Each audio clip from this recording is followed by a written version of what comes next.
질문을 드리도록 하겠습니다. 가장 최근에 인상적으로 보신 영화 올해 들어서 겟아웃이라는 아, 영화가 야 따끈따끈하게 네, 첫 장면부터 마지막까지 다 인상적이었어요. 그 영화 혹시 첫 장면 기억하시나요?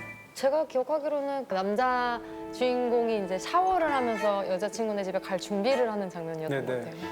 그 장면으로 네. 네. 아, 근데 제가 맞장구를 칠 수가 없는 게 제가 그 영화를 못 봤습니다. 그런 거군요.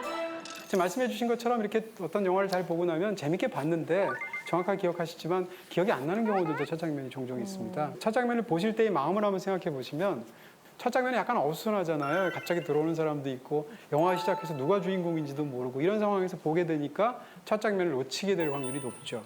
그렇지만 첫 장면에는 사실상 굉장히 많은 게 담겼다라는 것을 지금 한 장면을 갖고 왔습니다. 네, 지금 보신 게 이제 아무도 머물지 않았다라는 이란 영화입니다. 이란 영화인데 이제 프랑스 파리에서 벌어지는 이야기인데 일단 저 두 남녀의 사이는 오랜 세월 같이 살아온 부부인데 별거를 너무 오랫동안 떨어져서 한 상황에서 이혼을 하기로 합의가 되어 있고 남자가 지금 이혼을 하기 위해서 프랑스 파리로 온 겁니다. 그래서 만나면서 벌어지는 이야기가 이제 2시간 동안 펼쳐지게 되는데요. 일단 저 장면을 한번 지금 머릿속에서 한번 떠올려 보세요. 처음에 시작했습니다. 여주인공이 뭔가 이 가려진 유리 너머에 있는 공항에 막 도착한 어떤 남자를 기다리고 있는 것 같죠. 남편이라고 합시다. 실제로 뭐 그러니까. 남편을 생각하면서 아내를 보고 있는데 드디어 남편이 나오죠. 그래서 손으로 이렇게 표시를 합니다. 남편은 아내가 거기 있다는 걸 모르기 때문에 자꾸 딴짓만 하고 있는 거죠. 그래서 지나가는 사람한테 마침 어떤 여자랑 눈이 마주치니까 제 남편인데요 이러면서 이렇게 얘기를 하죠. 그 여자가 얘기를 해줘서 남편이 그제서야 보죠. 이 부부의 상태인 것입니다. 처음에 왔는데 한쪽은 다른 쪽을 보고 있고 유리 바로 앞에 있고 그래서 자기가 여기 있다고 아무리 알려도 그 사람은 자기를 보지 못하는 상태. 그 두 사람 사이는 굉장히 가깝지만 유리가 차단된 상태. 그것을 영화에서는 모음으로 빌려주죠. 사실 공항이 얼마나 시끄럽습니까? 의도적으로 소리를 다 제거를 한 거죠. 그래서 관객이 집중하도록 하고 지금 상황 속에서 두 사람이 사실상 얼마나 이 진공과도 같은 곳에서 아주 가까움에도 불구하고 둘 사이에 벽이 있는가를 보여주는 거죠. 그리고 두 사람은 대화를 시작하죠. 이번엔 반대 현상이 일어납니다. 관객이 그들의 마음을 알 수가 없어요. 왜냐하면 불어로 얘기하는데 대사가 안 나오니까. 일부러 번역을 안 하는 것입니다. 왜냐하면 감독 입장에서는 관객이 모르기를 원하니까. 그럼 일반적인 경우에는 두 사람이 대화를 한다는 건 무슨 뜻인가 하면 이 두 사람의 심리 상태나 현재 진행 상태가 이 뜻입니다라고 관객에게 정보를 갖다 바치는 거거든요. 일부러 정보를 차단하죠. 그럼 결국 우리는 2시간 동안 앞으로 이 사람들의 얘기를 보게 되는데 우리가 보는 것이 과연 전부일까? 우리가 못 본 다른 얘기는 없을까? 우리는 저 사람들을 과연 제대로 이해할까? 라는 마음을 계속 갖게 되는 거죠.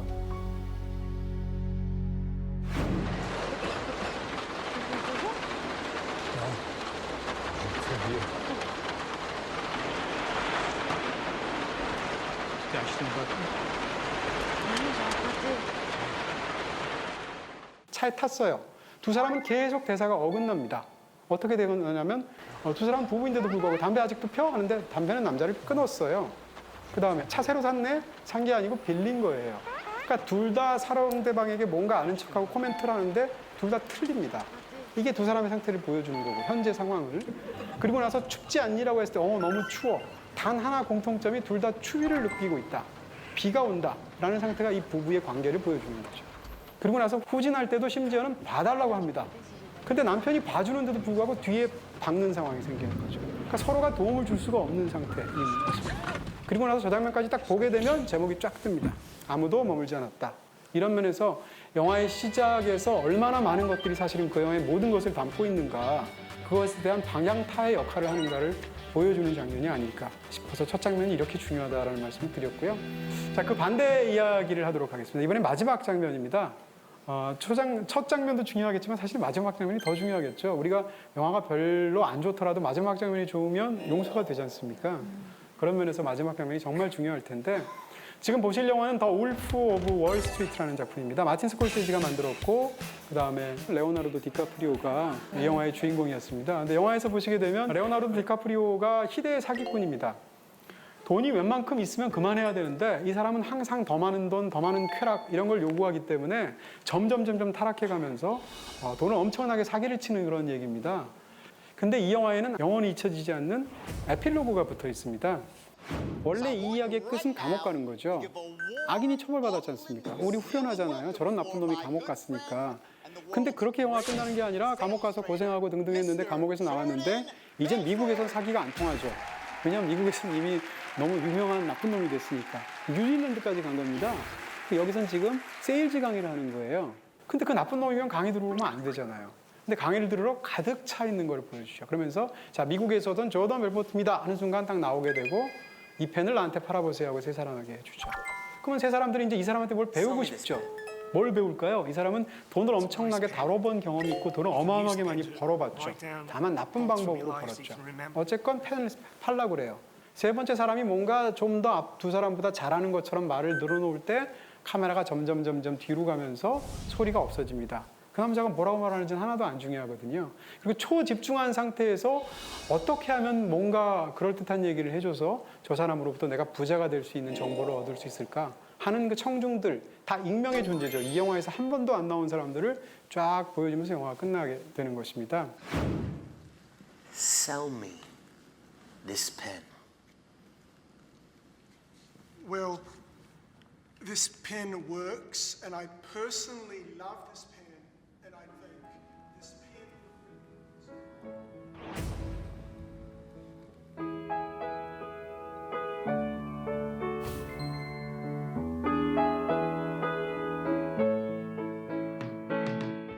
앞에까지 우리는 이 영화를 코미디로 봅니다. 아유, 저렇게 나쁜 짓을 하니까 저놈이 결국은 감옥을 가는구나. 권선징악의 얘기를 보고 우리가 비웃으면서 아, 재밌는 영화 맞다라고 생각할 때의 마음은 도덕적인 우월감입니다. 나는 저렇게 나쁜 놈은 아니니까. 나도 돈을 굉장히 벌고 싶긴 한데 저놈처럼 저렇게 엄청난 사기를 쳐서 만족할 줄 모르고 저렇게까지는 하지 않으니까 하면서 코미디로 봤거든요. 근데 마틴 스콜세지는 마지막에 한 장면을 더 붙이는 거죠. 그 장면은 뭐냐? 당신은 다를까요? 라고 말을 하는 거죠. 그렇게 해서 이 수많은 익명의 존재들을 보여주고 그거를 롱쇼트로 멀리서 보여주고 우리가 여태까지 본 얘기를 하는 순간 우리가 그걸 깨닫는 순간 갑자기 서늘해지는 거죠. 아, 여태까지는 진짜 희대의 사기꾼 말도 안 되는 놈을 낄낄거리면서 비웃으면서 봤는데 다 보는 순간 나도 저런 사람으로부터 뭔가 어떤 이렇게 해가지고 돈을 더 많이 벌고 싶고 그것이 설사 부정한 방법으로 번 사람한테조차라도 팁을 얻을 수 있지 않을까 해서 간절하게 보고 있는 사람들 그 많은 눈동자를 보여주면서 영화가 끝난다는 거죠. 그런 면에서 이 영화의 엔딩은 불필요한 장면인데도 불구하고 없어도 얘기가 되잖아요. 근데 이 장면을 넣음으로 인해서 관객이 그 전까지 위에서 봤다면 강제로 끌어내리는 거죠. 그리고 같은 자리에서 갑자기 거울을 관객에게 돌려버리는 그런 장면입니다. 그런 면에서 굉장히 훌륭한 엔딩이다 이렇게 얘기할 수가 있겠죠. 영화가 사실은 가장 중요한 게 뭐냐, 영화라는 매체가 다른 매체랑 뭐가 다르냐라고 말을 한다면 연극과 영화를 비교해 보시면 연극은 배우가 앞에서 연기를 할 때 그냥 연기를 하면 되지 이것을 뭔가 어떤 기록하는 매체가 있어서 그걸 다시 영사해서 보여주지 않죠. 근데 영화는 그렇지 않잖아요. 앞에 아무도 없는데 있는 것처럼 하고 이렇게 해서 두 사람이 하는 걸 카메라로 찍어서 보여주는 거죠. 그런 의미에서 어떻게 보면 촬영이라는 것은 아주 나이브하게 소박하게 이야기를 한다면 결국 카메라를 어디에 세울 것인가, 카메라를 세운 상태에서 움직일 것인가 움직이지 않을 것인가, 카메라를 찍으면 어디까지 몇 분 동안 몇 초 동안 찍을 것인가, 이게 사실상 촬영의 전부라고 할 수 있습니다. 근데 우리는 이것을 인식하기가 어려워요. 왜냐하면 영화의 역사가 카메라로 찍는 거야 라는 걸 관객이 까맣게 잊어버리게 하는 방식으로 영화 언어가 발달했습니다. 왜냐하면 영화를 보는데 야, 저기 카메라 워킹 죽이네, 뭐 야, 저기서 카메라 저렇게 찍었구나 라고 하는 순간 지금 앞에 애절하게 펼쳐지는 그 이야기에 몰입할 수가 없어요. 그렇지만 반대로 해보시는 거죠. 한번 어떤 영화를 본인 스스로 한번 제대로 이렇게 하고 싶으면 카메라가 한번 있다고 상상을 해보세요. 그 찍었을 때 카메라가 어디 있는지, 어떻게 움직였는지, 어디서 커팅이 있었는지를 생각해 보면 영화가 완전히 다르게 보일 수 있다라는 이야기입니다. 자, 그런 면에서 예를 하나 들도록 하겠습니다. 자전거 탄 소년이라는 영화예요. 맨 마지막 장면을 보면 저 소년에 관한 얘기, 영화 제목이 자전거 탄 소년이니까. 근데 이 소년이 이쪽으로부터 어떤 일을 다 모든 일을 겪고 마지막 장면이니까 자전거를 탑니다. 그리고 자전거를 탄 채로 자전거를 타고 거리에서 이렇게 가는 게 마지막 장면이에요. 근데 어떻게 있냐면 카메라의 위치를 한번 생각해서 보시면 카메라가 여기 있습니다. 영화의 마지막 장면에서. 소년이 자전거를 탄다? 그 앞으로 지나가죠? 그럼 카메라는 어떻게 소년을 계속 잡아야 되니까 돌려서 잡겠죠? 그리고 이제 자전거를 타고 가죠. 그러다 거리가 이렇게 틀어집니다. 그래서 퇴장을 하다가 카메라가 보이는 그 화면에서 화면 바깥으로 소년이 자전거를 타고 퇴장을 하죠. 그럼 화면에는 빈 거리가 나오면서 마지막에 베토벤 피아노 협주곡 황제가 쫙 흐르면서 영화가 끝나요. 근데 이 영화의 앞부분은 어떻게 찍었느냐? 세상에 오로지 이 소년밖에 없다라는 심정으로 찍었어요, 카메라를. 계속 소년을 따라다니면서 바로 옆에서 과연 그에게 어떤 일이 벌어질까를 막 노심초사하는 방식으로 찍었는데 이 모든 일이 다 끝나고 마지막 장면이 되면 카메라가 이전까지 촬영 방식으로 보면 앞으로 카메라가 자전거를 타고 지나갔을 때 따라가야 됩니다. 항상 그렇게 찍었으니까. 더 이상 따라가지 않고 뒤에서 묵묵히 지켜보기만 해요. 그러다가 거리가 이렇게 싹 튼 상황에서 소년이 프레임 아웃으로 퇴장을 합니다. 그 빈 거리를 보여주죠. 그럼 그 장면에 아무런 대사도 없고 아무것도 없지만 우리 영화를 보고 나면 어떤 마음이 생기냐면 아, 이제 저 소년에 대해서 우리가 더 이상 걱정하지 않아도 되는구나. 이제 우리는 그를 어쨌건 앞으로 험난한 인생을 살겠지만 그래도 소년은 소년의 인생을 살겠구나 라고 마음을 놓으면서 영화관에서 나올 수가 있습니다. 정반대되는 영화가 이다라는 영화입니다. 아마 더 보신 분이 없을 것 같은데 이 영화도 아카데미 외국어 영화상을 받은 굉장히 잘 만든 영화인데요. 이 영화의 마지막 장면은 뭐냐? 역시 앞에 자전거 탄 소년하고 똑같습니다. 수녀인 여주인공이 걸어가면서 끝나는 거예요. 자전거만 안 탔다 뿐이지 사실상 똑같은 맥락인데 이 모든 일이 다 끝나고 근데 자전거 탄 소년하고 정반대 방식으로 찍었습니다. 어떻게 찍었냐면 카메라가 걸어가는 방향 쪽에서 마주보는 방향으로 찍었습니다. 수녀가 막 걸어오는데 그걸 카메라가 이렇게 찍은 거죠. 이렇게 뒷걸음을 하면서.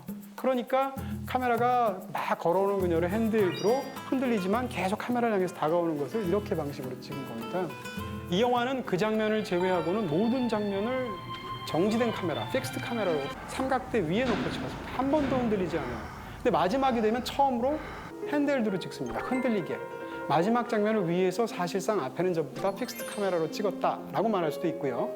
그 다음에 또 한 가지는 이 상황에서 만약에 수녀가 아까 자전거 탄 소년처럼 만약에 갔다고 합니다. 카메라가 찍었다는 것과 다가오는 방향을 그대로 이렇게 찍는 방향하고의 차이를 생각해 보시면 이 영화의 엔딩은 계속되고 있다는 느낌을 주게 됩니다.